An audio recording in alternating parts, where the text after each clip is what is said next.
Hi, my name's Paul Shanahan. I'm Head of Learning Area of Science at Chisholm College, and with me today is an ex-student, Jason D'Silva.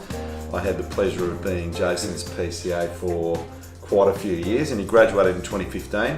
Jason's now at UWA studying a science degree, in particular pharmacology. Yep, that's right. And as part of UWA's program, they have a placement program where undergraduates get to go out to workplaces, and Jason chose to come to us in 2018 and actually created a project which is really interesting. So Jason, would you like to tell us a little bit about the project, the content that we're trying to cover here, but also the STEM side of it, because I think that's a really exciting part of it.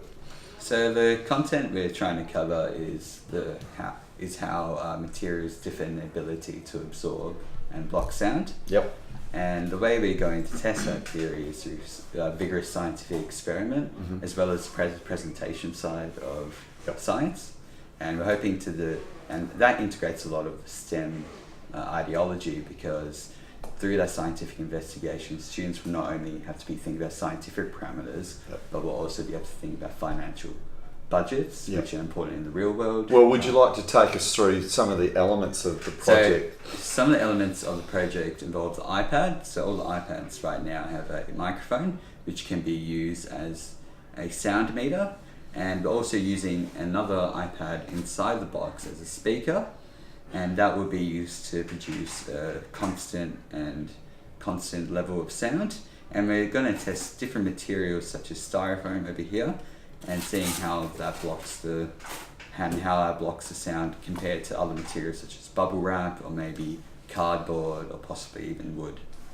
Tell us about the budgetary side of it, because it's something that we don't always get to cover in science. Yep, so I try to keep the budget as appropriate to real life as possible. So some materials such as newspaper were really cheap, whereas some more expensive materials such as carpet obviously costed more. And I think that's really important, because students need to realise that there are budget constraints in there. The big benefit to Chisholm, I think UWA would say that their students get a lot out of it coming out into schools.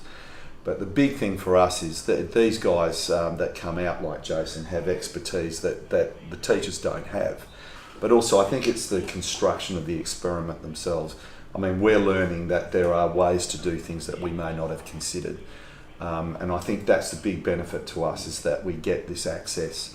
One of the things that is very topical at the moment is this idea of STEM. And STEM is not about really learning content so much as learning skills.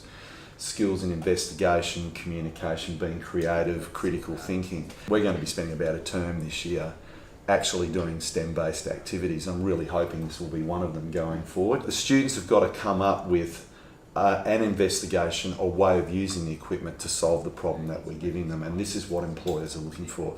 Would you agree with that? Yeah, from what Paul said, it's exactly right. Especially at university, it's important that you learn how to work in groups, because sometimes the solution isn't as clear and simple. There's no right answer. You really just have to use your critical skills to develop a solution, and I think STEM resources really help with that.